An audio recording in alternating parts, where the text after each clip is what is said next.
महरू, महरू। अपने कमरे में बैठी एक दंग रंग लड़की जिस पर खजाओं का बिसेरा था, अपना नाम सुनते ही चौंकी। ये बेजान की आवाज थी। यकीनन वो बड़े दिनों बाद आई थी। मेहरमा ने कोरे कागज को देखा जिस पर महज आंखें बनी थी। वो सलार का पोर्ट्रेट बना रही थी, लेकिन अब वो एक ही नशिश पर मुकम्मल होता दिखाई नहीं दे रहा था, क्योंकि बीजान जब आती तो फिर घंटों बाद उसके कमरे में वापसी हुआ करती थी। अमूमन उनके पहलू से लगकर उसे कमरा फरामोश करना पड़ता था। मेहरमा ने स्केच बुक बंद करके दराज में रखी और अपनी गुलाबी आंखों के किनारे दबाकर खुद को पुरसुकून करने लगी। सलार का पोर्ट्रेट बनाते हुए आंखों का भीग जाना मामूली बात थी, लिहाजा वो पलके रगड़ने लगी कि जो राज उसने खुद से भी छुपा रखा था वो कहीं आया ना हो जाए। वो आईने में खुद पर एक नजर डालकर बाहर निकल आई। पीछे कमरे की हर शय पर उदासी छाई थी।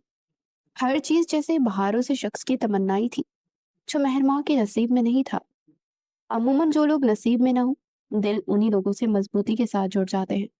मोहब्बत ऐसी जालिम शय है कि बंदे को खुद अपना जुगा नहीं छोड़ती। इंसान अपने आप पर हैरान रह जाता है कि आखिर वो अपनी अलग पहचान रखने के बावजूद किसी दूसरे शख्स के पीछे पागल क्यों है। दिल जब दूसरों के दर का फकीर हो जाए तो खुद ही मिट जाती है। हाय कमबख्त इश्क, सेब की मानित रूप से चिमट जाए तो जान खलासी मुमकिन नहीं होती। सांसों की डोर टूटने तक उसका अजाब झेलना पड़ता है। पता नहीं वो कौन लोग होते हैं जो जुदा होते ही मर जाते हैं। महफा पर तो मौत भी मेहरबान नहीं हुई थी। सलार खानजादा की हिज्र का दर्द रूह को छलनी तो करता था, लेकिन धड़कनें बंद नहीं होती थी। वो सोगवार दोशीजा जिसे कम उम्री में एक तरफा मोहब्बत की बददुआ लगी थी, वो धीरे से चलती हुई लाउंज में आई, जहां बीजान बरेजमान थी। अस्सलामुअलैकुम बीजान। उसे झुककर बीजान के हाथ चूमे। वालेकुम अस्सलाम मेहरू। कहाँ थे बेटी? इतनी आवाजें दी मैंने। मीजा ने हैरान होकर उसे देखा। वो दरअसल मैं पढ़ाई कर रही थी। उसने एक झूठा जवाब पेश किया। अच्छा, इम्तिहान कब है तुम्हारे? उन्होंने पूछा तो मेहरू खो सी गई। उसके लिए तो हर दिन ही इम्तिहान था, हर पल कड़ा एहतसाब था। अब वो इन्हें क्या बताती? अभी बहुत दूर है। वो सर झटके। चलो फिर सामान पैक करो, मैं तुम्हें लेने आई हूँ। उन्होंने अचानक बम फोड़ा। क्यों? महरमा हक्का बक्का रह गई। वो भला बीजान के साथ कैसे जा सकती थी? वो कभी नहीं जा सकती थी। उसे किसी सूरत वहां नहीं जाना था, क्योंकि शफकत की तबीयत काफी खराब है और सलार भी घर पर नहीं है। ऐसे में मुझे बुरी जान से पूरा घर नहीं काम होता। तो वो कुछ दिन आकर घर संभाल लो बेटा। दीदा सी हो गई। बीजान मत रोए। मेहरमा ने उनके आंसू पूछे जो इन हफीफ गालों पर लड़क गए थे। मैं जानती हूँ, मैं चलती हूँ आपके साथ, ओके? उसने हार मान ली। मैं जानती थी तुम इनकार नहीं करोगी। उन्होंने मोहब्बत से उसकी पेशानी पर बोसा दिया। क्या करूं, घर का शराजा बिखर गया है। दो बेटों की मौत का सदमा लिए ये बूढ़ी जान अब जवान पोते का घर उजड़ता दिख रही है। बीजान ने रिश्तों का रोना धोया तो मेहरमा का सर झुक गया। महविश करनी आई। कुछ तवक्कुफ के बाद वो धीमे से बोली, नहीं बेटा, वो तो अब आने का नाम ही नहीं लेती। उसे लगता है कि मैं और शफकत उसके दुश्मन है, इसलिए अलग घर की रट लगाई हुई है। शफकत ने तो कहा था सलार से गिले कर दे, अलग कर, लेकिन वो हम दोनों को अकेला नहीं छोड़ना चाहता। बीजान दुपट्टे के पल्लू से भीगा चेहरा साफ करने लगी। अस्सलाम वालेकुम बीजान। नन्हे फहद ने आकर सलाम किया तो इसे प्यार करने लगी। वालेकुम अस्सलाम मेरा बच्चा। उन्होंने मुंह माथा चूमा और इसे पहलू में बिठा लिया। महरमा के चेहरे पर अजीब सी थकन उतरी थी, जैसे कोई बच्चा या बूढ़ा समझ नहीं सकता था। उन्हें मुर्दा कदमों से चलती अपनी माँ के कमरे की तरफ बढ़ी। अंदर आई तो उन्हें किसी किताब की वर्क गर्दानी में मसरूफ पाया। मामा, बहरू ने पुकारा। हम्म? उन्होंने मसरूफ अंदाज में हंकार भरा। बीजान आई हुई है, उसने इतला दी, मगर अदीना बेगम के तासुरात में रत्ती बराबर तब्दीली ना आई। क्यों? अब क्या काम पड़ गया उन्हें? वो गुस्से से सफा पलट कर बोली, मुझे अपने साथ ले जाने आई है। वो उनके साथ बैठी गले में बाहें डालकर बोली, कोई कोई जरूरत नहीं है जाने की। उन्होंने किताब बंद करके उन्होंने कतई अंदाज में कहा, कुछ दिनों की बात है माँ, जाने देना प्लीज। वो इतने मान से आई हैं, खाली हाथ लौटाएंगे तो अच्छा नहीं लगेगा। उसने तकरार की। तुम वहां कैसे रहोगी? महरू, सलार की मौजूदगी में? तो ये वजह थी। महरू की आंखों में नमी चमकी तो उसने निगाह चुराई। सलार वहां नहीं है, बीजान ने तो यही कहा था, लेकिन वो इनकार करना चाहती थी। प्लीज मम्मा, शफकत खाला की तबीयत बहुत खराब है, उन्हें मेरी जरूरत है। अदीना बेगम की पेशानी पर अनगिनत पल पड़ गए, लेकिन उन्होंने गहरा सांस भर के सर हिला दिया। अपनी लाडली बेटी को वो अच्छी तरह से जानती थी कि वो बीजान को इनकार कर ही नहीं सकती थी। कितनी मोहब्बत थी उसे बीजान से, कितना ख्याल था उनका, लेकिन बीजान को जरा एहसास नहीं था। उन्होंने जरा बराबर भी ख्याल नहीं किया था उसका। लिहाजा वो उठकर बाहर आ गई, जहां बीजान अपने एक मुलाजमा के हमरा मौजूद, जो कि उनकी व्हील चेयर घसीट कर लाई थी, जबकि उनके पहलू में फाहद जुड़कर बैठा था। रस्मी अलग सलग के बाद हमेशा की तरह बीजान को अदीला बेगम का सर्द और लिया दिया सा रूप रवैया खूब चुभा, लेकिन वो खामोश रही कि अब गलती भी तो उन्हीं की थी। महरू आपके साथ जाएगी, लेकिन आपने मेरी बेटी का ख्याल रखना है बीजान, उससे तो अपनी परवाह होती नहीं है, आप ध्यान रखिएगा। और महरू, तुम सिर्फ 2 दिन वहां रहोगी, उसके बाद मैं ड्राइवर को भेजकर तुम्हें वापस बुलवा लूंगी। उन्होंने मुख्तसर लफ्जों में बात को समेटा तो बीजान जैसे खसियानी सी हो गई। खैर है दीना, मेरी अपनी बेटी है, मैं इसका ख्याल क्यों नहीं रखूंगी। और ये जो तुमने बिल्कुल ही गैरों वाली बात ही कर दी, मैं तो उसे 1 महीना अपने पास रखूंगी, इतनी आसानी से नहीं आने दूंगी वापस। उन्होंने मोहब्बत जताई तो अदीना बेगम तंजिया मुस्कुराई, और ये मुस्कुराहट बीजान के दिल में छेद कर गई। वो बगले झांकती रह गई। अलकिस्सा मेहरमा ने अपना सामान बांधा और कुछ अरसे के लिए उनके साथ आ गए अपनी खाला शफकत बेगत के यहाँ, वहां जहां उसका प्यार था, उसका इश्क सालार अहमद था। कम उम्र में ही मेहरमा की सालार अहमद से मोहब्बत हो गई थी। उसने कभी नहीं सोचा था कि सालार उसकी मोहब्बत हो सकता था, यानी वो शख्स जो उसकी उम्र में से उससे 12 साल बड़ा था। लेकिन किसी ने क्या खूब कहा है कि मोहब्बत उम्रों की कैद से आजाद होती है। मोहब्बत करने के लिए जात पात रंग नस्लें और उम्र नहीं देखी जाती, ये तो किसी से भी हो सकती है। मेहरमा को भी हुई। शफकत खाला के इकलौते बेटे सालार अहमद थे। ये बात उसने किसी को नहीं बताई थी, लेकिन अदीना बेगम जान गई थी। माएँ तो बेटियों की परछाई से भी वाकिफ हो जाती है। वो भी बेटी के दिल की जान बन गई थी। और हैरत अंगेज तौर पर उन्हें एतराज भी नहीं हुआ था, क्योंकि सलार अहमद उनका देखा वाला लड़का था, बचपन से अब तक उनके सामने रहा था, इसलिए उन्हें मेहरू का इंतखाब पसंद था। लेकिन किस्मत को शायद कुछ और ही मंजूर था, क्योंकि मेहरू ने अभी मैट्रिक के इम्तिहान दिए ही थे कि उधर बीजान यानी कि सलार अहमद की दादी साहिबा ने उसकी शादी का शोर मचा दिया। ताहम सलार की माँ शफकत बेगम चाहती थी कि मेहरू थोड़ा संभल जाए और कुछ समझदार हो जाए, तब वो उसे बहू बनाकर लेकर जाएंगी। अब जाहिर है इकलौती बेटी के लिए उन्हें भी बांजी के अलावा कोई और दिखाई नहीं दे रहा था, इसीलिए उन्होंने एहतजाज किया था। लेकिन बीजान तो गोया डट गई थी। उनकी नवासी महविश उन्हें अजीजो जान हो चुकी थी, और वो इसे सलार की दुल्हन बनाना चाहती थी। सलार खुद भी उस रिश्ते के खिलाफ था, लेकिन उसकी एक भी ना सुनी गई। लिहाजा हमेशा की तरह बीजान का पल्ला भारी रहा, और अहमद साहब उनके सामने सर न उठा सके। शफकत बेगम अंदर ही अंदर कुलस कर रह गई, और उनका मुंह देखकर बीजान ने सवालात की पटारी खोली तो वो भी जख्मी नागिन की तरह चिपट पड़ी और सलार के लिए मेहरमा का नाम आगे किया। लेकिन बीजान तो गोया गश खा गई कि भले सलार और मेहरमा का कोई जोड़ था।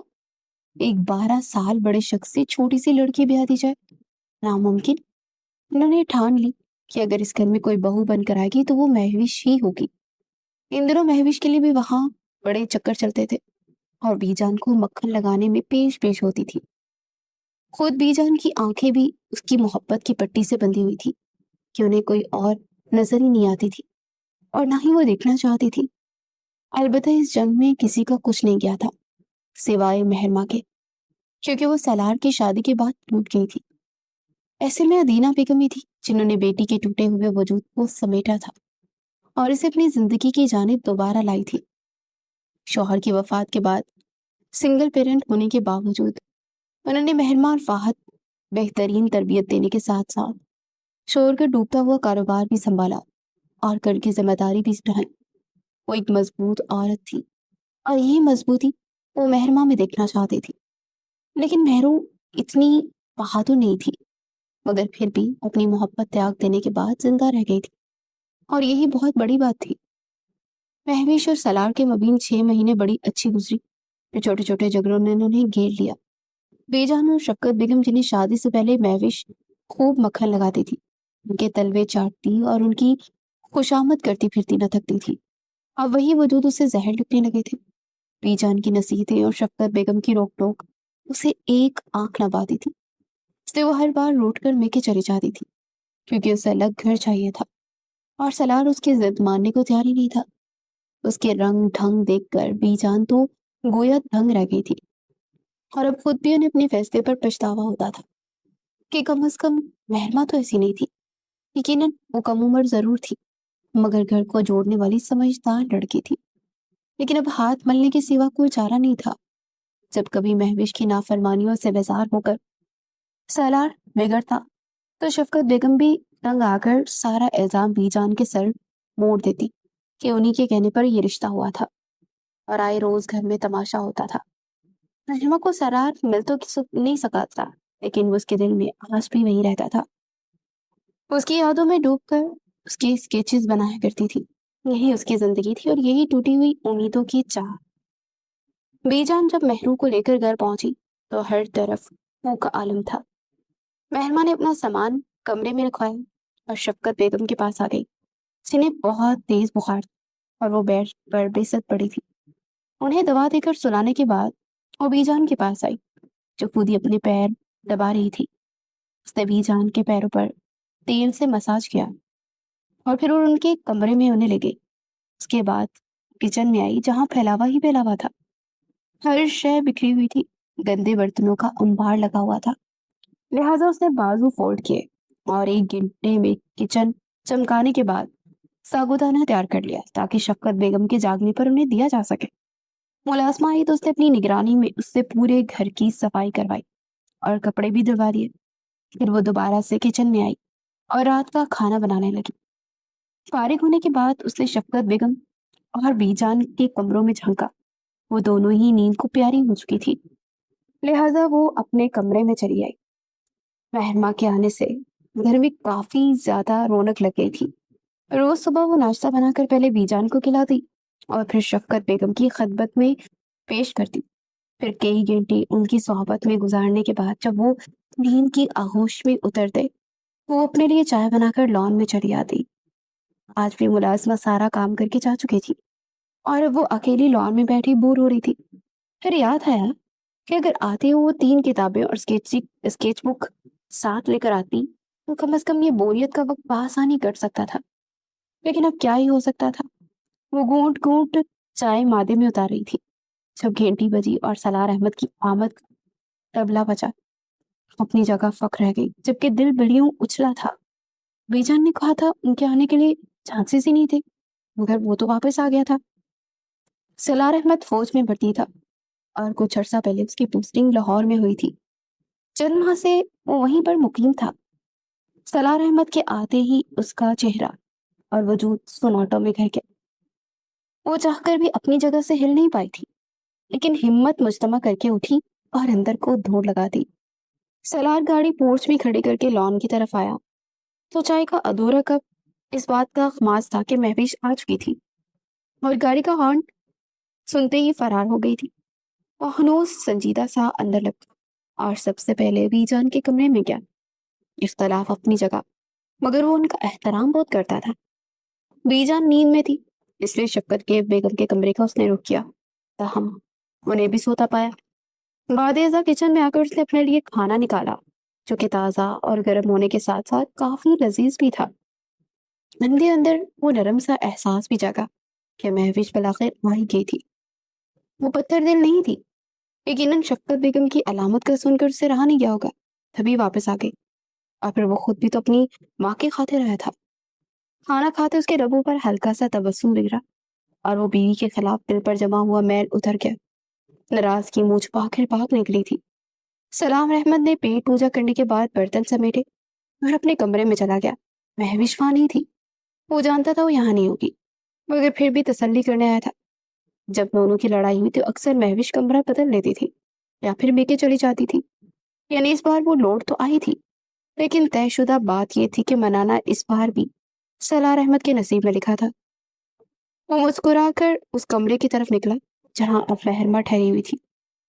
شوہر اگر چند دنوں کے لیے چہرہ دکھانے آئے تو اس سے گلے شکوے کرنے کے بجائے سیدھا گلے لگانا چاہیے۔ وہ کھڑکی کی جانب منہ کیے کھڑی تھی جب سالار احمد کا شیریں لہجہ اس کے کانوں میں گونجا۔ صد افسوس کہ یہ التفات اس کے لیے نہیں تھا، کہ مہوش کے لیے تھا۔ کتنی خوش قسمت تھے مہوش، جسے اس کا پسندیدہ مرد میسر تھا۔ لمحوں میں نمکین پانی اس کی آنکھوں کو بھگو گیا، مگر اس نے رخ پھیر کر دیکھنے کی جسارت نہیں کی۔ شاید یہ فریب دل کو بھا گیا تھا، اس لیے وہ مزید چند پل اسی فضو میں گزارنا چاہتی تھی۔ سرتاج لمبے سفر سے لوٹے تو اچھی بیویاں پیر دباتی ہیں۔ وہ قدم قدم چلتا قریب آ رہا تھا۔ مہرماں نے اپنی آنکھیں بند کر لی کہ کاش اسے یہ سعادت حاصل ہو سکتی۔ پتا ہے فوجیوں پر کتنی لڑکیاں مرتی ہیں، اور پھر میں ماشاءاللہ سے ہینڈسم بھی بہت ہوں۔ ایسا میں نہیں سوچتا، بس مما کہتی ہیں تو میں نے مان لیا۔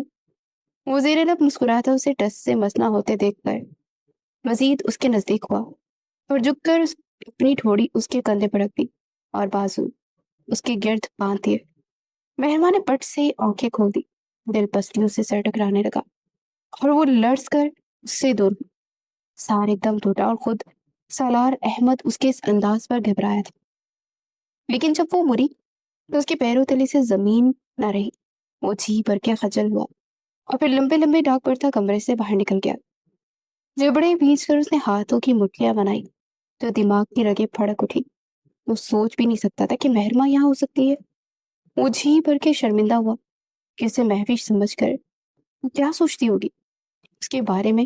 اتنی چھوٹی تھی وہ جسے وہ ہمیشہ ایک بچی کی طرح ہی ٹریٹ کرتا تھا، اس کے ساتھ اس قدر غلط حرکت کر بیٹھا تھا۔ وہ جتنا پچھتاتا کم تھا۔ پیچھے مہرماں کے ضبط کی تنابیں بھی کھڑاک سے ٹوٹی تھی اور آنکھیں بن بادل برسات ہونے لگی تھی۔ تو گھر میں یہ رونق اور صفائی صرف مہرماں کی بدولت تھی۔ وہ اپنے کمرے میں کھڑا سگریٹ پھونکتا کھڑکی سے ڈلتی شام کو تک رہا تھا۔ مہوش کی وجہ سے آج اسے کافی شرمندگی اٹھانا پڑی تھی۔ خود پر غصہ تھا، لیکن اس سے کہیں زیادہ مہوش کا قصور بھی نظر آ رہا تھا۔ اور پھر حیرت تو نظر کے دھوکے پر تھی کہ اسے مہرماں اور اپنی بیوی میں کوئی فرق محسوس کیوں نہ ہوا تھا۔ اس نے کھڑے کھڑے مہوش کو فون ملایا، لیکن دوسری طرف سے کال پک ہی نہیں کی گئی۔ 2 بار 3 بار اور چوتھی گھنٹی پر نمبر بن جا رہا تھا۔ سالار احمد نے دانت پیس کر موبائل بیڈ پر اچھال دیا۔ ہر بار وہی جھکتا تھا، مساحلت امیز لہجہ اپناتا تھا، لیکن مہوش کو لگتا تھا کہ شاید وہ اس کے بغیر نہیں رہ سکتا، اس لیے کچھ زیادہ ہی اکڑتی تھی۔ مگر اس بار اس کے تہمات کا یہ تاج محل زمین بوس ہونے والا تھا۔ سالار احمد اب اس کے پیچھے آنے والا نہیں تھا۔ وہ جلا سگریٹ اشٹرے میں مسل کر پھینکتا اپنے کمرے سے نکل کر بی جان کے پاس آیا۔ وہ اس وقت جاگ رہی تھی اور سالار کو دیکھ کر صدقے باری ہو گئی۔ میں صدقے، میرے شہزادہ کب آیا؟ اس کی پیشانی پر بوڑھے ہونٹ رکھتے انہوں نے خوشی ظاہر کی۔ میں بھی کچھ دیر پہلے جب آپ آرام کر رہی تھی۔ وہ مسکرایا، مگر آنکھوں کے نے ساتھ نہیں دیا۔ جگا دیا ہوتا مجھے، بھوک تو لگی ہوگی نا تمہیں؟ مہرماں سے کو کھانا لگا دے گی۔ انہوں نے مہرو کا ذکر کیا تو اسے بے اختیار سالار کو اپنی حرکت یاد آئی اور اس نے دل میں تہیہ کیا کہ وہ اپنے اس بوندے عمل کی معافی ضرور مانگے گا مہرماں سے۔ نہیں بھیجا، کھانا تو میں نے آتے ہی کھا لیا تھا اور اس لیے بھوک نہیں ہے۔ اس نے سہولت سے انکار کیا۔ ویسے بھی یہ شام کی چائے کا وقت ہوتا تھا۔ ہاں، اس نے اس وقت کھانا تیار کر لیا ہوگا نا؟ ان کے چہرے پر مسکان آ گئی۔ بڑی فرما بردار بچی ہے، میری بات کو بھی ٹالتی ہی نہیں۔ میں جانتی تھی کہ فریدہ کو بیچ کر بلواؤں گی تو کبھی نہیں آئے گی، اس لیے میں خود چلی گئی لینے، اور دیکھو کیسے دوڑی چلی آئی میرے ساتھ۔ ادینہ کو برا لگا تھا، لیکن مہرو نے بات سنبھال لی۔ وہ اس کی تعریف کرنے لگی۔ ماشاءاللہ سے سگر بیٹیوں والے سارے گڑ ہیں اس میں، اور ایک تمہاری بیوی ہے جسے کھانا بنانا تو نہیں آتا، لیکن منہ بنانا بہت اچھے سے آتا ہے۔ آئے دن روٹ کر میکے چلی جاتی ہے کل منہی۔ انہیں نواسی کے علاوہ اپنی بیٹی سے بھی شکوا تھا۔ اس نے اولاد کی تربیت ان خطوط پر کی تھی کہ ان میں گھر بسانے کی چاہ سرے سے موجود ہی نہیں تھی۔ سالار احمد نے گہرا سانس فضا میں خارج کیا یہ سب آپ کا کیا درا ہے بیجن؟ میں تو شروع سے اس رشتے کے خلاف تھا۔ داڑھی کھجاتے وہ محض اتنا ہی بول سکا تھا، بہت بڑی غلطی ہو گئی ہے مجھ سے، کاش میں نے مہوش کی بجائے مہرو کو تمہارے لیے چن لیا ہوتا۔ ان کی اس بے تکی خواہش پر وہ محض مسکرا کر رہ گیا۔ اسے معلوم تھا کہ شفقت بیگم اور بیجان کے درمیان کافی کشیدہ حالات رہے تھے جو کہ صلاح کے رشتے کے حوالے سے تھے، اور وہ یہ بھی جانتا تھا کہ شفقت بیگم مہرو کو بہو بنانا چاہتی تھی، لیکن اس بات سے بے خبر تھا کہ مہرو کا دل بھی اس کا تمنا ہی تھا، اس کے کرب کا شدائی تھا۔ اس وقت اسے مہوش کی طرح مہرو بھی کوئی دلچسپی نہیں تھی، اور مہرو سے تو ایک انوکھا سا رشتہ تھا کہ اس سے چھوٹی تھی، اور سلار اسے بچوں کی طرح پیش آتا تھا۔ اسی وقت مہرو کی انٹری ہوئی۔ رات کے کھانے میں کیا بناؤ بی جان؟ اس نے آتے ہی سوال پھینکا، اور پھر سلار کی موجودگی محسوس کرتی پزل ہو گئی۔ کچھ بھی بناؤ، میں کھا لوں گی۔ بی جان کی محبت قابل ستائش تھی۔ سلار احمد نے تقریباً نظریں اٹھا کر اسے دیکھا۔ وہ نیچے قلین کو گھور رہی تھی، اور بی جان کا حکم ملتے ہی گدے کے سر سے سنگ کی طرح غائب ہو گئی تھی۔ سلار احمد اٹھ کر اس کے پیچھے آیا تھا۔ کیا میرے لیے کچھ اسپیشل بنا دو گی؟ میں نے کافی ٹائم سے کچھ اچھا نہیں کھایا، مطلب کہ گھر کا پکا ہوا ذائقے دار کھانا نہیں کھایا۔ مہرو نے ایک نظر اسے دیکھا اور پھر چائے کا پانی رکھ دیا۔ مہرو، آئی ایم سوری، میں نے تمہیں میوش سمجھا۔ اس کے قریب آتا بولا تو ایک بار پھر وہ اس کی سحر انگیز شخصیت کے حصار میں قید ہونے لگی۔ I am extremely sorry. وہ مڑی تو یکدم ہی سلار اس کے سامنے آ گیا۔ وہ ہڑبڑا سی گئی۔ It's okay. اس کی حد درجہ ہچکچاہٹ کو ناسمجھی سے نظر انداز کرتا وہ مطمئن ہو کہ کم از کم اس نے کہا تو تھا کچھ، ورنہ نہ جانے کب تک چپ شاہ کا روزہ رکھنے والا تھا۔ مہرو کا دل پسلیوں سے ٹکرا تھا، دھڑکنوں کو اتھل پتھل کر رہا تھا۔ تو کیا میں یہ سمجھوں کہ آج رات کا کھانا میں تمہارے ہاتھ سے کھانے والا ہوں؟ اس کی بات پر مہرو نے چونک کر اسے دیکھا۔ مطلب تمہارے ہاتھ کا پکا؟ اس نے تصحیح کی تو اس کی جان میں جان آئی، اور اس نے اس بات میں سر ہلا دیا۔ سلار احمد مسکراتے ہوئے واک آؤٹ کر گیا، اور اب وہ پہلے سے بہتر محسوس کر رہا تھا۔ رات کا کھانا بنانے کے بعد مہرو شفقت بیگم کے پاس آئی تو وہ کافی خاموش سی تھی، جبکہ ان کے چہرے پر اٹھتی ہوائیاں اس بات کا خماس تھی کہ سلار احمد کی موجودگی اس کے لیے کسی امتحان سے کم نہیں تھی۔ پریشان نہ ہو سلار کی وجہ سے؟ انہوں نے براہ راست پوچھا تو وہ بلا تعامل سر ہلا گئی۔ فکر مت کرو، میں اسے سمجھاؤں گی، وہ زیادہ تمہارے آس پاس نہیں بھٹکے گا۔ وہ جانتی تھی کہ مہرو اس سے محبت کرتی ہے، اسی لیے اسے اپنے سامنے دیکھنا اس کے لیے سہانی روح تھا، وہ بھی اس وقت جب وہ کسی اور سے نکاح کر چکا تھا۔ شومئی قسمت کے وہاں آتے سلار احمد نے بات سن لی تھی، اور وہ وہیں ٹھہر گیا۔ میں یہاں نہیں رہنا چاہتی، مجھے گھر جانا ہے، اس نے اٹل لہجے میں کہا۔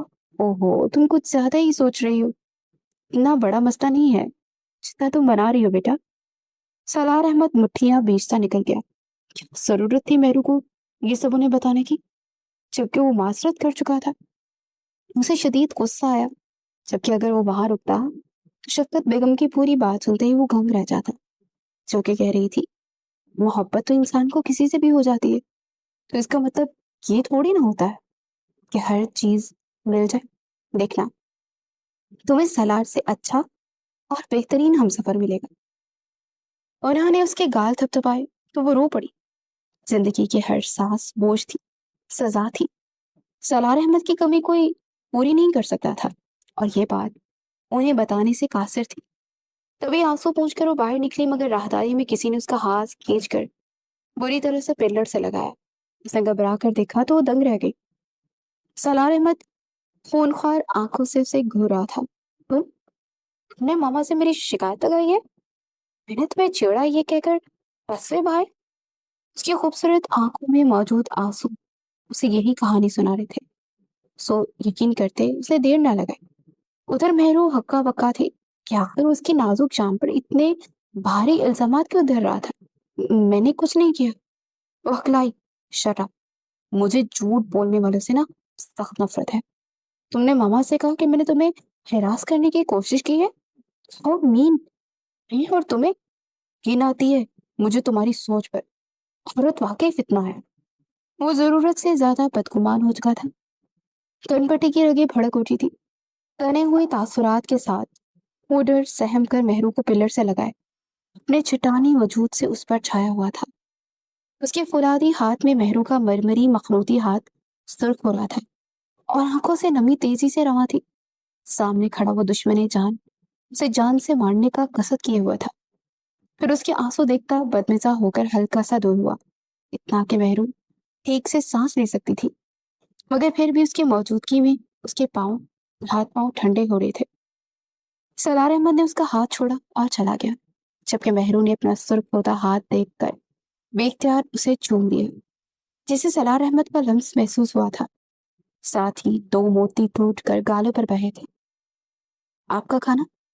वो दस्तक देकर अंदर आई। अब जिंदगी में पहली बार सलार अहमद ने उससे कोई फरमाइश की थी। वो टाल नहीं सकती थी, इसलिए ट्रे में लवाजमात सजाए उसके पास आई। नहीं चाहिए, ले जाओ। वो मोबाइल में गेम खेल रहा था। सख्ती से बोला, थोड़ा सा खा ले। खास उसके लिए मेहनत की थी उसने। उसको यूं ठुकरा देना उसे अच्छा नहीं लगा। कहा ना ले जाओ, वो तड़क कर बोला तो मेहरू डर कर पीछे हुई। ट्रे हाथ से छूटते छूटते बचा। तुम्हें मेरी फिक्र करने की कोई जरूरत नहीं है। महविश आएगी तो वही मेरा ख्याल रखेगी। तुम अम्मा और बीजान के लिए काम करो। खामोखाई वो बिगड़ रहा था। मेहरू का दिल छनाके से टूटा और वो इसकी किरचियां उठाए कमरे से रुखसत हो गई। अगली सुबह महविश उन सबके साथ वहां मौजूद थी। न जाने रात के किस पहर सलार अहमद उसे घर लाया था, मगर उसके मूड से तो ये लग रहा था कि दोनों की सुलह हो चुकी है और फिलहाल महविश के रूठने का कोई बहाना नहीं था। मेहरू ने हस्बे मामूल खाने की मेज सजाई तो महविश ने फटाफट उठकर बर्तन लगाने शुरू कर दिए और फिर खाना लगाने लगी। ताहम बीजान का मूड खराब हो चुका था उसकी चालाकियां देख देख कर। वो वह सलार को दिखाने के लिए भाग दौड़ करके काम कर रही थी, या शायद मेहरू पर जता रही थी जो इस घर की मालकिन थी। खैर, मेहरू तो कुछ दिन की मेहमान थी, उसे तो वैसे ही चले जाना था। लेकिन वो ये बात महविश को समझाने से कासिर थी। घुंघराले बालों वाली गोरी चिट्टी महविश, जिसमें अकल नाम की कोई शय नहीं थी, उसने महज मेहरी को नीचा दिखाने की खातिर घर का चार्ज संभाल लिया था, मगर ढंग से कोई काम ही नहीं कर पा रही थी। बेजान ने भी मेहरू को कमरा नशी होने का हुक्म सुना दिया था, जबकि वो घर जाना चाहती थी। यहाँ रहने का कोई फायदा ही नहीं था। लेकिन शायद किस्मत उसके हक में पत्ते फेंक रही थी, तभी वो आज के दिन चाहने के बावजूद घर नहीं जा सकी थी। वो उस वक्त अजहद बोरियत का शिकार थी कि बीजान और शफकत बेगम उसे घर नहीं जाने दे रहे थे, जबकि घर का कोई काम भी नहीं था, क्योंकि ओहर महविश हर काम पर नागिन बनी बैठी थी। लिहाजा वो कमरा नशी होने के बजाय किचन में अपने लिए चाय बनाने चली आई, जहां उसका सामना महविश से हुआ। तुम्हें मुफ्त की रोटियां तोड़ने का इतना शौक है तो किसी और रिश्तेदार के यहाँ चली जाओ ना और रहो वहां। यहाँ क्यों डेरे जमा दिए हैं तुमने? वो इंतहाई बेबाकी और बदतमीजी का मुजाहिरा करते बोली। मेहरू बुरा मनाए बगैर चुपचाप अपने लिए कॉफी बनाने लगी।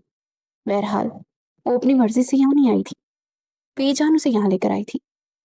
और उसे खामोश पाकर महविश को पतंगे लग गए थे। इतनी खूबसूरत हो, किसी को फंसाकर शादी क्यों नहीं कर लेती? क्या अभी तक सलार अहमद को पाने के चक्कर में हो? यानी मेरी गैर मौजूदगी में मेरे ही शौहर पर डोरे डाल रही हो तुम? जरा शर्म नहीं आई तुम्हें? मेहरू का चेहरा अफानत की शिद्दत से सुर्ख हो गया। सब्र का बंधन टूटा और वह यकदम पिछड़ गई। ये क्या बलफुल बातें कर रही हैं? मैं यहाँ सिर्फ बीजान की वजह से आई हूँ। बेहतर होगा कि आप मेरे मुंह ना लगे। हाँ हाँ, मुझसे तो वैसे ही रकाबत महसूस होती होगी तुम्हें। सलार अहमद की बीवी जो हूँ, वो इतराई तो मेहरू ने आंखें बंद कर ली। उस वक्त उसके अंदर आतिश फिशा फट रहा था। मुझे आप में और आपके सलार अहमद में कोई इंटरेस्ट नहीं। वो चबा चबा कर बोली, हाँ हाँ, तो सियानी बिल्ली खंबा नोचे। उसने कहका लगाया। मेहरू के दिल पर तेजाब गिरा। ऐसी नीच और घटिया सोच वाली लड़की सलार अहमद की बीवी कैसे हो सकती थी भला? खैर, जल्दी से अपना बोरिया बिस्तर बांधो और निकलो यहाँ से, वरना मैं तुम्हें। वो शहादत की उंगली दिखाती दांत पीसने लगी। महविश, ये कौन सा तरीका है मेहरू से बात करने का? भला हुआ सलार अहमद का जो इस वक्त यहाँ चलाया था। मेहरू ने टूटी हुई निगाहों से उसे देखा। नैन कटोरे नमकीन पानियों से लबालब पड़े हुए थे। जैसे शिकायत कर रहे हो कि खुद कौन सा अच्छे तरीके से बात की थी जो बीवी को डपट रहे हो? सलार अहमद ने उसकी बरसाती आंखों को देखा और नजरें चुरा ली। सलार, देखे ना, ये लड़की अजीब अजीब बातें कर रही है। ये कह रही है कि आपको मुझसे छीन लेगी। महरू फक रह गई। उसके सफेद झूठ ने उसे हिलाकर रख दिया। सलार अहमद ठटक गया। ये झूठ बोल रही है, मैंने ऐसा कुछ भी नहीं कहा। वो रूहानसी हो गई। अच्छा, तो फिर खाओ कसम अपनी माँ की और कहो कि तुम सलार से मोहब्बत नहीं करती। महविश ने पल में सातों आसमान उसके सर पर गिरा दिए थे। फिरोज साकित रह गई। उसे ये उम्मीद नहीं थी। सलार अहमद अपनी जगह सुन खड़ा था। महरू फौरन बाहर को लपकी और सीधा पीछान के कमरे की जानिब दौड़ लगा दी। ये क्या बकवास कर रही थी तुम महविश? सलार फनकारा। मैं सच कह रही हूँ, वो आपको मुझसे छीनने ही आई है। प्लीज उसे वापस भेज दे सलार। वो रोने लगी जबकि उसके अंदर धमाके हो रहे थे। क्या ये सच था? क्या झूठ? सब मिलकर बालातर था। इतना अरमान था मेरे दिल में कि तुम्हें अपनी बहू बनाने का, मगर शफकत बेगम सर्द आंख भर के रह गई। मगर मैंने सारा काम बिगाड़ दिया ना। बीजान ने उनका जुमला मुकम्मल किया। मत रो मेरी बच्ची, माफ कर दे अपनी बीजान को। मुझे पता ही नहीं था कि तुम सलार से मोहब्बत करती हो, वरना मैं ऐसा कभी ना करती। बीजान ने आंसू पोंछते हुए कहा। उन्हें अब मालूम हुआ था कि महरू सलार से मोहब्बत करती थी। महरू ने सब बता चुकी थी। ये भी कि महविश उस पर कैसा भयानक इल्जाम लगा रही है। बेजान उसे पोसों से नवाज रही थी कि वह सलार को लिए इधर चली आई। जी भर के बदुआएं दे मुझे। एक तो ये गनी मीसली यहाँ तारकोल की तरह चिपक कर बैठी रही है। रही सही कसर आप अपनी सलवातें सुनाकर पूरी कर दे, मेरा घर तबाह कर दे सब मिलकर। वो कुछ ज्यादा ही ओवर एक्टिंग कर रही थी। सलार को भी उसकी बातें पसंद नहीं आई। बीजान से तमीज से बात करो महविश। उसकी आवाज सुनती महरू करंट खाकर शफकत बेगम की गोद से निकली। उसका चेहरा मारे खफत के सुर्ख हो रहा था। सलार ने एक नजर उसे देखा और फिर शफकत बेगम की जाने मुड़ा। महविश को लगता है कि आप मेरी दूसरी शादी करवाना चाहती हैं महरू से। वो साफ कोई से बोला तो शफकत बेगम का मुंह खुल गया। इस कदर घटियापन की उन्हें उम्मीद नहीं थी। और तुम्हें क्या लगता है? उन्होंने बेटे को देखा जिसके तेवर खास से बदले हुए थे। मुझे लगता है कि आप मुझे यहाँ से चले जाना चाहिए। महरू की वजह से महविश यहाँ नहीं रहना चाहती, सो मैं इसे अपने साथ ले जा रहा हूँ। महविश का रोम रोम खुशी से लर्ज उठा। तबकि शफकत बेगम पर बिजलियां गिर गई। जवान बेटा माँ और दादी को छोड़कर जा रहा था। प्लीज सलार, आप मत जाएं। मैं जा रही हूँ घर। ये आपका और महविश का ही घर है। मैं तो सिर्फ मेहमान थी। कोशिश करूंगी कि दोबारा यहाँ ना आऊं। मैरो यकदम उसके सामने इस्तेदा हुई तो सैलार ने बागौर उसका चेहरा देखा। वो हनूस सुर्ख था और आंखें अब भी नम थी। उसने निगाह फेर ली। सामान बांधो महविश, उसने हुक्म सुनाया। पागल हो गए हो सलार? शफकत बेगम उठी। आप ऐसा क्यों कर रहे हैं? मैं घर जा तो रही हूँ। झूठ बोल रही है ये। मैं यहाँ किसी मकसद से नहीं आई, बीजान ने बुलाया था। मीरू को समझ नहीं आया कि वो अपनी सफाई किस तरह पेश करे। सलार बेटा, तुम उसकी बात पर यकीन कैसे कर सकते हो? बीजान हक्का बक्का थी। अच्छा, तो क्या ये सच नहीं है कि शफकत आंटी मेरी बजाय महरू को इस घर में लाना चाहती थी, और ये भी कि महरू सलार से मोहब्बत करती है? महविश एक बार फिर बिछड़ी तो सलार अहमद के लब सिल गए। महरू का सर दर्द से फटा जा रहा था। हाँ, करती हूँ मोहब्बत। है मुझे सलार अहमद से मोहब्बत। वो चीखी तो सलार अहमद का वजूद जल्जलों की जद में आ गया। बेतहाशा जनूनी मोहब्बत की जान भी दे सकती हूँ और ले भी सकती हूँ, लेकिन कुर्बानी देने का हौसला है मुझ में। तभी तो तुम्हें सौंपती अपनी मोहब्बत। अगर चाहती तो तुम्हारे हलक से भी निकाल लेती और कोई रोक नहीं सकता था मुझे। लेकिन मैं ऐसी नहीं हूँ। इश्क इश्क त्याग देने का हुनर आता है मुझे। सलार तुम्हारा शौहर है और हमेशा रहेगा। और हाँ, जब तुम्हारे बच्चे होंगे ना, तो उन्हें भी उठाकर अपने बच्चों की तरह प्यार करूंगी, क्योंकि मोहब्बत से जुड़ी हर चीज प्यारी लगती है। लेकिन तुम कहाँ समझोगे? तुम्हारे अंदर तो इतनी हिम्मत ही नहीं है कि हिज्र काट सको। वो शरीर बाहर निगाहों से महविश को खड़ी खड़ी सुनाती सब कुछ बोलती बंद करती थी। सलार अहमद यूं था कि काटो तो बदन में लहू नहीं।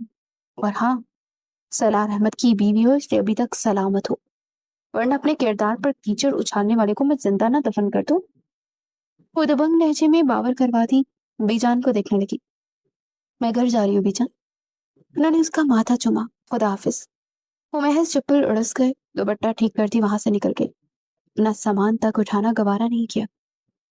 महविश ने खुद अपने पैरों पर कुल्हाड़ी मारी थी, क्योंकि उसकी बातों ने सलार अहमद की सोचों के दहाड़े बदल दिए थे, यानी कि उसकी आंखें खोल दी थी। वो अब तक बेखबर था कि सब ठीक था, मगर जैसे ही मेहरू की मोहब्बत का इल्म हुआ तो वो बदल गया। उसे खड़े खड़े ही प्लान बनाया, जो कि कामयाब ठहरा। उसे जानबूझकर ऐसी बातें की कि मेहरू को गुस्सा है और उसने सब कुछ उगल दिया। वो जानता था कि मेहरू बेहद स्ट्रेस में थी और वो कोई इल्जाम नहीं सहेगी, बल्कि फट पड़ेगी। और बिल्कुल वैसा ही हुआ। मेहरू के जाने के बाद वो खुद भी घर से निकल गया था और सड़कें नापते हुए माजी की तमाम यादें कंगाल रहा था। यहाँ तक कि उसे इस बात का यकीन हो गया कि मेहरू वाकई उससे मोहब्बत करती थी। उसने हमेशा उसका नाम लिया था, हालांकि वो कितना उससे बड़ा था, मगर कभी उसने भाई बोलने की गलती नहीं की थी। उसकी आंखों में चाहतों का समंदर ठाटे मारता था, जो महज सलार के लिए था। हैरत तो इस बात की थी कि ये सब जानते सिवाय सलार के। वो कई घंटे सिगरेट फूकता रहा और फिर बलाखिर घर आ गया, जहाँ बीजान और शफकत बेगम उसके लिए परेशान थी। मामा, आप जानती थी कि मेहरू मुझसे? उसने दांस्ता तौर पर बात अधूरी छोड़ी। हाँ, पता था मुझे। वो सर झुका गई। तो आपने मुझे क्यों नहीं बताया? उसे अफसोस हुआ कि उस कम उम्र लड़की को इश्क का जोग लग गया था। बता देती तुम क्या कर लेते? जब बीजान के सामने मेरा एहतजाज नहीं चला तो तुम क्या ही कर सकते थे? वो तंजिया मुस्कुराई। फैसला मेरे हाथ में था मामा। मैं इनकार कर सकता था। मैं मेहरू मेहरू को अपना सकता था। वो मुझसे इतनी मोहब्बत करती थी और आपने? वो इंतहाई बेबस दिखाई दिया था। शफकत बेगम ने चौंक कर उसे देखा। लेकिन अब तो कुछ नहीं हो सकता ना? क्यों? मगर क्यों नहीं हो सकता मामा? यही तो हमारी कमजोरी है। हम हर चीज को नामुमकिन बना देते हैं। वो चिढ़ गया। तुम क्या करोगे? उन्हें हैरत हुई इस बात पर। वो क्यों उलझ रहा था? आप सबने मेरे साथ जबरदस्ती की। हाँ, वैविश से शादी करने पर मजबूर किया, लेकिन अब मैं अपनी मर्जी से शादी करूंगा। मैं मेहरू से निकाह करूंगा। उसने अटल लहजे में शशर रह गई थी वो कि नदीना। वो जानती थी कि उनकी बहन कभी नहीं मानेगी। आंटी को मैं मना लूंगा। वो जैसे ये सब तय कर बैठा था। अम्मा, आपने उसकी आंखें देखी हैं? उनमें टूटे हुए ख्वाबों की इस कदर किरचियां बिखरी हैं कि मेरा दिल दहल चुका है। मैं सोचता था कि कभी उससे पूछूंगा कि वो कौन खुश नसीब है जिसे वो इतना चाहती है, लेकिन फिर मुझे नहीं मालूम था कि मैं ही वो बदनसीब हूँ जिसकी किस्मत में महविश जैसी लड़की का साथ दिखा है। वो इस हद टूटे बिखरे लहजे में बोला तो उसकी आंखें जलने लगी थी। बेख्तियार शफकत बेगम को अपने बेटे पर तरस आया, तो उन्होंने उसका माथा चूमकर उसे फैसले का इख्तियार दे दिया। मेहरू सोचो कि अंबार में गड़ी यहाँ से निकली तो आसपास का उसे कोई होश नहीं था।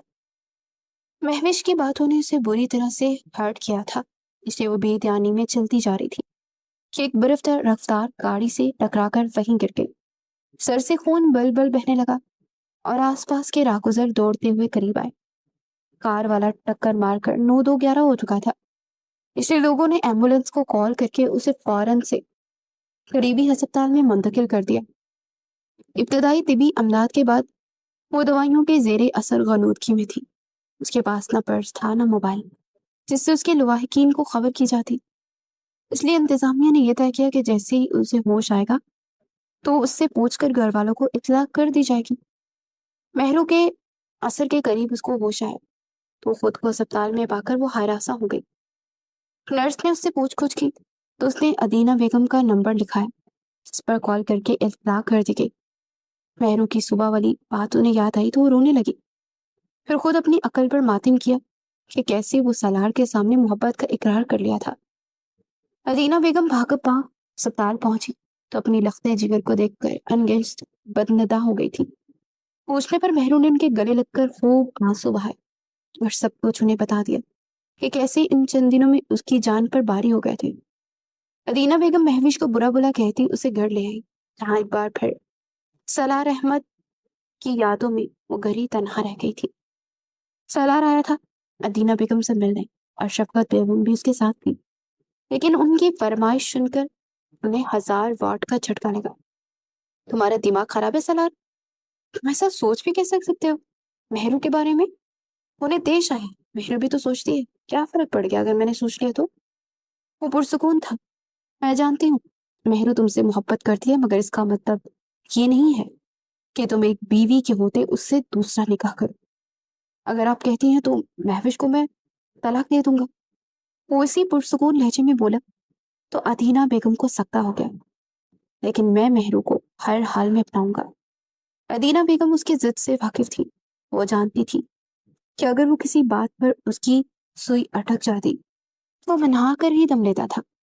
انہیں سلار سے محبت بھی تو کتنی تھی، سوچا تھا اکلوتے بانجی کو اکلوتی بیٹی کا نصیب بنائیں گی، لیکن نصیب رکھا۔ ان کی آنکھیں بھر آ گئی۔ پلیز آنٹی، منع مت کریں، میں مہرو کو خوش رکھوں گا، اسے بالکل پہلے جیسا کر دوں گا، پرومس۔ وہ ان کا ہاتھ تھامے ایک مان سے کھویا ہوا تو ادینہ بیگم کو ہار ماننا پڑی۔ جب مہرو کو معلوم ہوا تو اس نے خوب مخالفت کی، لیکن ادینہ بیگم کی بیٹی کو خوشیاں عزیز تھی، اس لیے انہوں نے اس کی ایک نہ چلنے دی اور نکاح کی تاریخ فائنل کر دی۔ لیکن ایک بات مہرو سے مخافی رکھی، اسے معلوم نہیں تھا کہ اس کا نکاح سالار احمد سے کیا جا رہا ہے۔ جب وہ دلہن بنی منہ پھیلائے بیٹھی تھی تبھی اس کے سر پر بم پھوڑا گیا۔ اس نے جیسے تیسے دستخط تو کر دیے، مگر ساتھ بے ہوش بھی ہو گئی، جبکہ اسے بی جان شفقت بیگم اور ادینہ بیگم نے مل کر سنبھالا تھا۔ سالار احمد اپنی تمام تر وجاہت کے ساتھ فکر مندی سے اس کا ہاتھ تھامے ہوئے تھا۔ اسی نے مہرو کو اٹھا کر بیڈ پر سلایا تھا اور پھر اس کے چہرے پر پانی کے چھینٹے بھی گرائے۔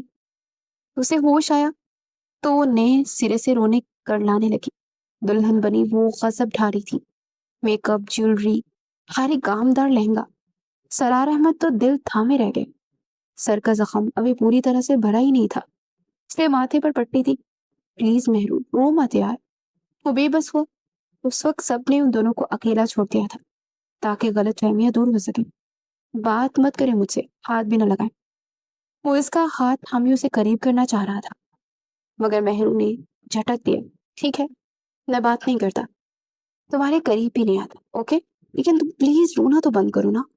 اسے بچوں کی طرح بہلاتا ہوا بولا، آپ سب نے مل کر مجھے دھوکا دیا ہے، میں اب روؤں بھی نا؟ وہ چیخی تو بے چار سالار نے سکیل کانٹوں سے لیس اس مائنی گڑیا کو کلائی سے تھام کر اپنے چوڑے سینے میں چبا لیا۔ بس جتنا رونا تھا رو لیا، اب اور نہیں۔ سالار احمد تمہاری آنکھوں میں آنسو بھی نہیں آنے دے گا۔ اس کے سینے میں لگی تڑپ تڑپ کر رو پڑی تھی اور وہ بار بار اسے پڑے چھٹک رہی تھی، مگر وہ چٹانی وجود کا مالک اس کے کمزور احتجاج کو کسی کھاتے میں لاتے بنا آرام کے کھڑا رہا۔ مہرو نے رخصت ہونے سے انکار کر دیا تھا، اور اس بار حیرت انگیز طور پر سالار احمد نے اس کی خواہش کا احترام کرتے اسے ادینہ بیگم کے حوالے ہی کر دیا تھا اور خود شفقت بیگم اور بی جہان کو لے کر گھر چلا گیا تھا۔ اسے توڑنا نہیں چاہتا تھا اور مزید زبردستی کرنا مقصود تھا۔ وہ چاہتا تھا کہ مہرو اس رشتے کو پورے حق سے تسلیم کرے اور دل سے نبھائے، اور یقیناً اس کام کے لیے اسے وقت کی ضرورت تھی جو اسے دینے کو تیار تھا۔ مہوش کو علم تھا کہ اس نکاح کے بارے میں، تبھی وہ روٹ کر میکے چلی گئی تھی۔ در حقیقت اس نے خود اپنے لیے گڑھا کھود کر ان دونوں کی راہ کو ہموار کیا تھا، مگر پچھتانے کے سوا کوئی چارہ بھی نہیں تھا۔ مہرو اب پہلے سے بھی زیادہ بدل گئی تھی۔ وہ ادینہ بیگم سے بھی بات نہیں کرتی تھی کیونکہ انہوں نے اسے اندھیرے میں رکھا تھا۔ اس روز وہ رائٹنگ ٹیبل پر آن بیٹھی اور بڑے دنوں بعد وہ اسکیچ نکالا جو کہ اس روز بی جان کے آنے پر اس نے ادھورا چھوڑ دیا تھا۔ اس پر صرف آنکھیں بنی تھی۔ بہت دیر تک وہ خالص ذہنی کی کیفیت میں اسے گھورتی رہی اور پھر پینسل نکال کر اسے مکمل کرنے لگی۔ سالار سے ناراضگی اپنی جگہ، لیکن اس سے محبت بھی اپنی جگہ تھی، اسے کبھی دل سے اتار نہیں سکتی تھی۔ ادینہ بیگم آئی تو اسکیچ بنانے میں اتنی مگن تھی کہ ان کی آمد سے بے خبر رہی۔ ادینہ بیگم اسکیچ دیکھ کر مسکرا دی۔ تو تمہارا شوہر ہے، اب تم اسے جب مرضی چاہو دیکھ سکتی ہو، بات کر سکتی ہو، اب تمہیں ان اسکیچز پر گزارا کرنے کی ضرورت نہیں ہے۔ ان کی بات پر وہ چونکی اور فوراً اسکیچ چھپانا چاہا، لیکن انہوں نے اس کے ہاتھ سے لے لیا اور اسے چند پل دیکھ کر میز پر رکھ دیا۔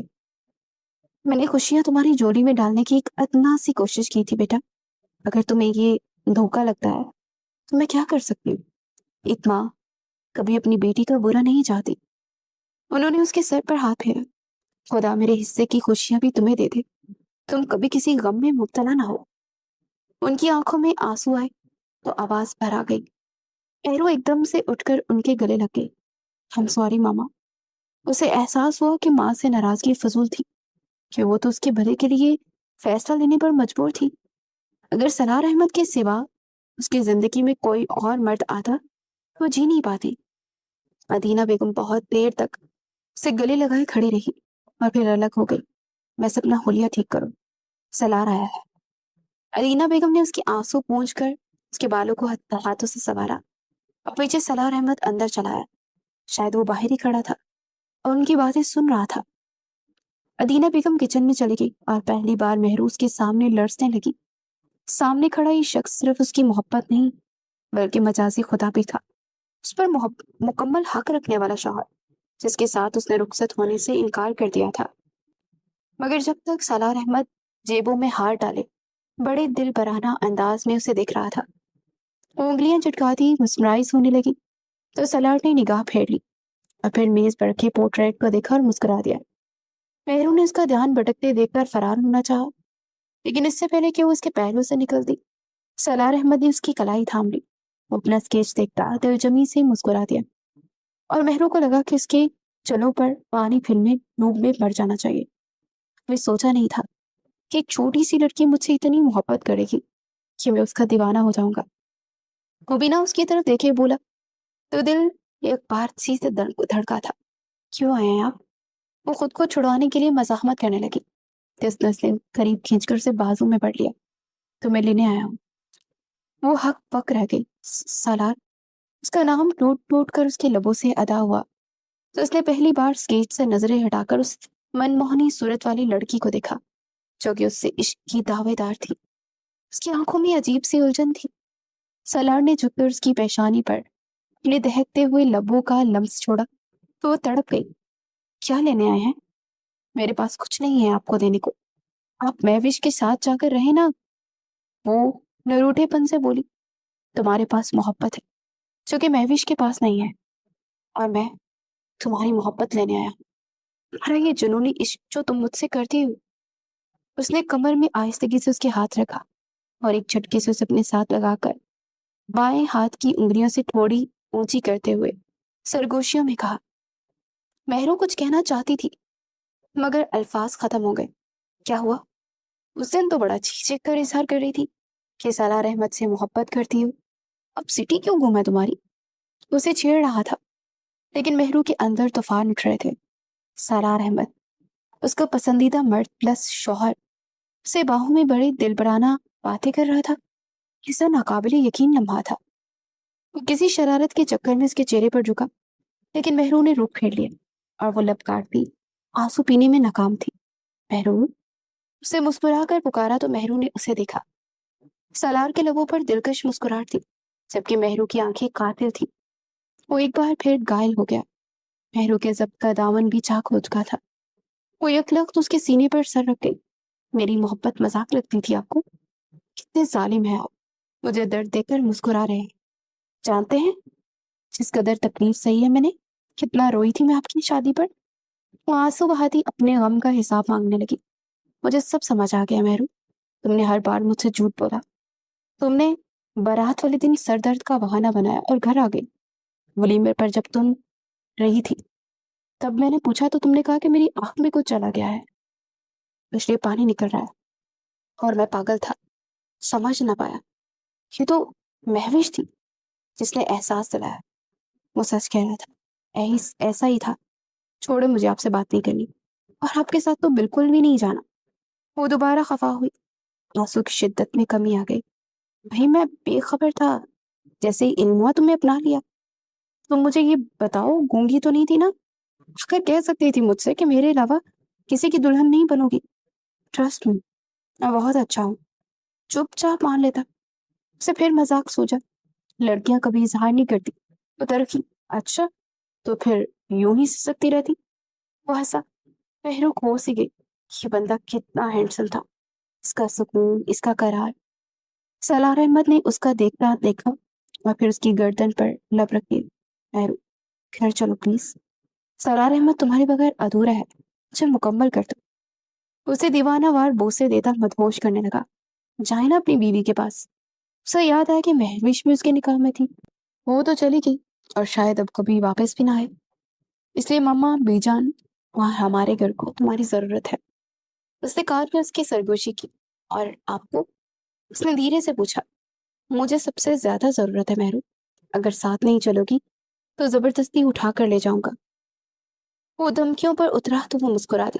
تو پھر زبردستی اٹھا کر لے جائیں، کیونکہ ایسے تو میں نہیں جانے والی۔ وہ بضد تھی۔ سالار نے یکیک اسے گود میں اٹھایا تو اس کے کہکے گونج اٹھے۔ لاؤنج میں بیٹھی ادینہ بیگم نے یہ آواز سنی تو انہیں بے اختیار بیٹی کے اچھے نصیب کی ڈھیروں ڈھیر دعائیں مانگی تھی۔ مہوش کا مسلسل بڑھتا طلاق کا مطالبہ اب شدت اختیار کر گیا تھا، تو سالار نے بھی دستخط کر کے جان چھڑوا لی تھی۔ کیوں بھی اس کے والدین شاید اس کے لیے کوئی اور رشتہ ڈھونڈ چکے تھے، اس لیے سالار سے جان خلاصی کروانے کے در پر تھے۔ البتہ جس شخص نے انہیں بنگلے اور گاڑیاں دکھائی وہ سب کرائے کے تھے، اور شادی کے بعد مہوش کو علم ہوا کہ اس کے پہلے سے 4 بچے بھی تھے اور اس کی بیوی بھی زندہ تھی جو کہ ساتھ ہی رہتی تھی، لیکن اب یہاں سے فرار ممکن نہیں تھی۔ بی جان اور شفقت بیگم کی بے لوث محبت کا تاوان اسے یہاں رہ کر ادا کرنا تھا، اور سالار احمد جیسے ہینڈسم اور ڈیشنگ شخص کو یاد کر کے جتنا روتی اتنا ہی کم تھا۔ لیکن اب کیا ہی کیا جا سکتا تھا، وہ تو اب مہرو کا ہو گیا تھا، اس کا ملنا قسمت میں یوں لکھا تھا جسے قیامت کا بھرپا ہونا۔ ہاں، مہوش کی زندگی میں قیامت ہی تو آئی تھی، اور اب اسے حشر تک یوں ہی اجڑے ہوئے رہنا تھا۔ صبر تو وہ گئی تھی، یعنی مہرو، جس نے صبر کیا تھا اور سے بہترین اجر سے نوازا گیا تھا۔